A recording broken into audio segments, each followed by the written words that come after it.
So with the new pecking order in Dragon Ball Super among the top tier mortal fighters in Universe 7, a lot of people are talking about Gohan Beast, Ultra Instinct Goku, Ultra Ego Vegeta, and of course Super Saiyan Broly, as well as Black Frieza being at the top of that pecking order, contested by possibly Gohan. Let me know your thoughts on who you think's at the top of that pecking order. Is it Frieza or is it Gohan? Anyway, there is another character that seems to not be getting spoken about often enough, or even worse, really lowballed and downplayed to a certain level. Now, I did put a poll out the other day that was regarding Orange Piccolo versus Ultra Instinct Sign Goku, not even true Ultra Instinct Goku, even though we know that they're sort of the same thing. And whilst the results are pretty much 50-50, there were a lot of people that were really downplaying Orange Piccolo to Super Saiyan Blue Goku and Vegeta levels. Now obviously, the introduction of Orange Piccolo came in the Dragon Ball Super superhero movie, and Toriyama did give us an interview regarding Orange Piccolo, saying that Orange Piccolo is now on par with Goku and Vegeta. The chronological placement of that movie, of course, takes place after the events on Planet Cereal, circa 1 year after the events on Planet Cereal. So Goku and Vegeta have since then been training on Beerus' planet, highly motivated by the new threat of Black Frieza. So you certainly could interpret Toriyama hitting Orange Piccolo at the level of a current Ultra Instinct Goku and a current Ultra Ego Vegeta. To put it more into a specific chapter, let's say chapter 103 that we see fight off against Gohan Beast. However, another way to interpret that statement by Toriyama was that he was referring to the last seen versions of Goku and Vegeta. Obviously that would be on Planet Cereal, so that would have been true Ultra Instinct Goku and Ultra Ego Vegeta that basically got bodied by Black Frieza in one shot. However, these are very powerful versions of Goku and Vegeta that have far surpassed anything we saw in the Moro arc, Broly arc, and obviously the Tournaments of Power. Reaching these levels is no joke, but like I said earlier, some people are going further than that, putting them at Super Saiyan Blue levels of Goku and Vegeta. There seems to be a small section of fans who have an inclination to just discount the Ultra forms from any comparison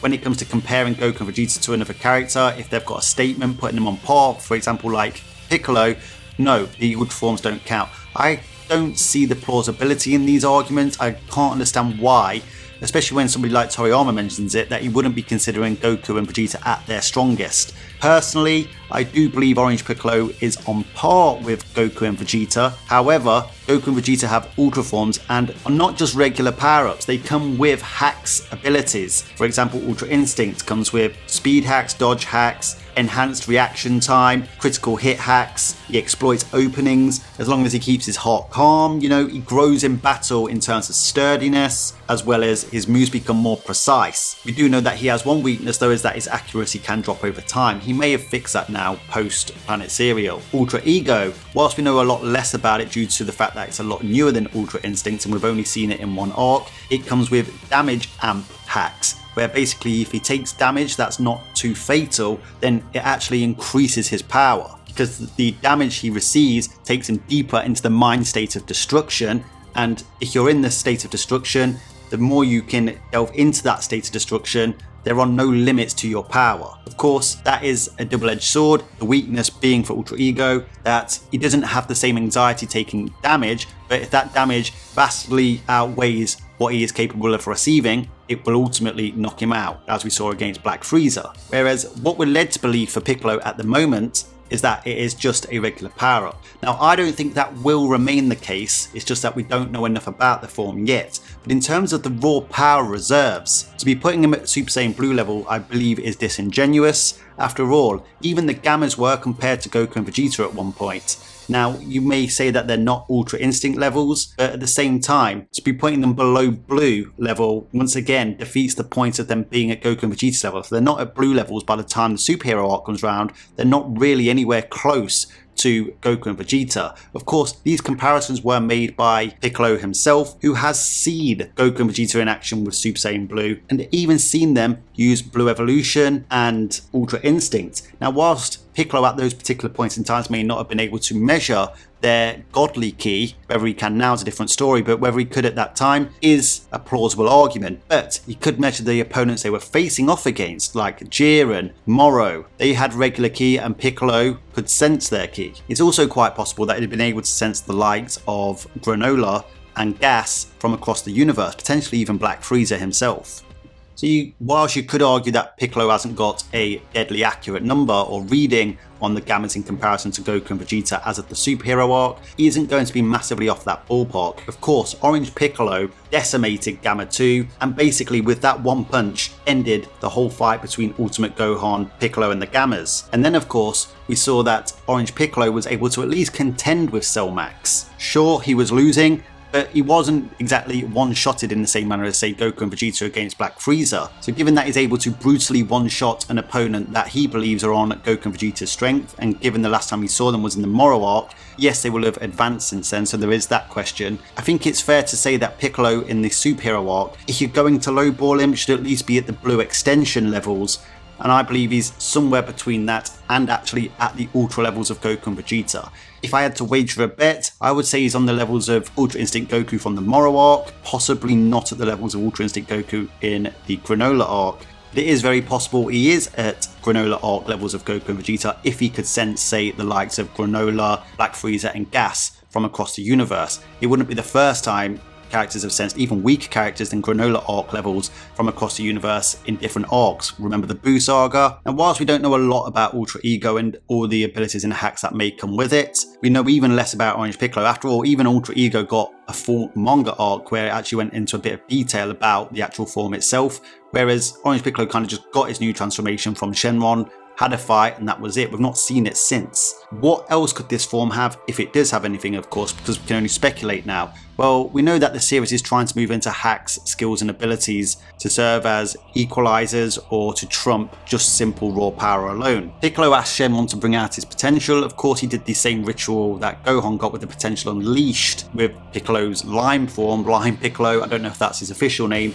And then he actually got an extra form brought out by something extra, Orange Piccolo. So where does this form come from? It's not his potential unleashed. Well, it is in a certain regard, because if that form's always been possible for him, therefore it was within his potential to attain, and Shenron allowed him to actually get access to a form earlier than what I guess Piccolo training could have got it. But does that form allow Piccolo to keep up with the rates of Saiyans when training? I find it hard to believe. So obviously from the end of Superhero to chapter 101, 2 and 3, where Gohan goes to Beerus' planet and fights Goku and Broly, those characters could have got stronger during that time and surpassed any expectations that Piccolo has had of them. In fact, I think if you look at the difference between Ultra Instinct Goku and Gohan Beast in chapter 102 and the difference between Cell Max and Gohan Beast in the Dragon Ball Super superhero arc, I think the difference between the two arcs is that Gohan has trained and refined his transformation now by training with Piccolo, and is using the upper extent of his Gohan Beast power to overraw and outmaneuver Goku's Ultra Instinct.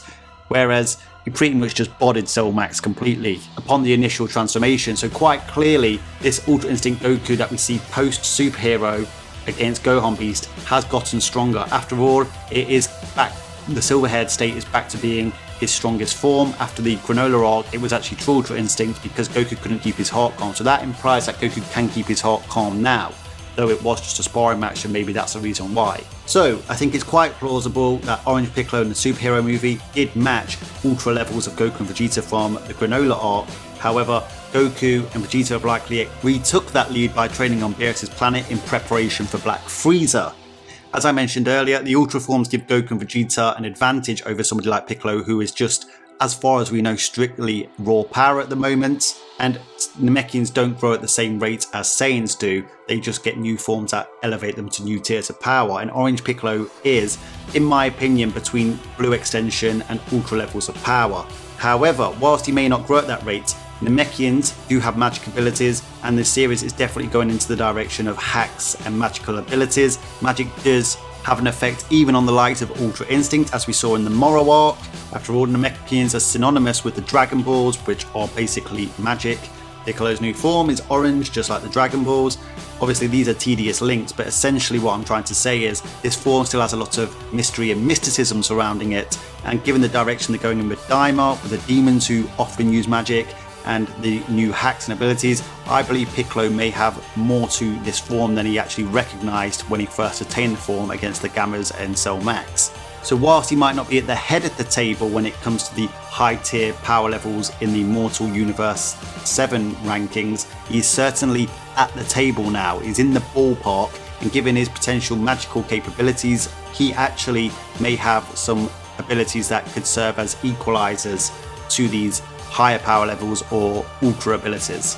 After all, Gohan tells Goku that Piccolo's new transformation is awesome, and upon arriving back on Earth, Goku is astounded by the amount of power that he senses from Piccolo and is excited by it. Even Goku wants to taste this new power and he rates this power worthy enough to actually test himself against it. Piccolo has been training with Gohan since the end of the Cell Max fight, so he may have actually learned how to utilize this form better. Anyway guys, that's why you need to start taking Orange Piccolo seriously and stop downplaying him to blue levels. He's definitely stronger than blue. Whether his Ultra Instinct levels, maybe not. Let me know your thoughts down in the comment section. I look forward to reading them. Please give the video a big thumbs up if you enjoy Dragon Ball content. Until next time, Ad Astra.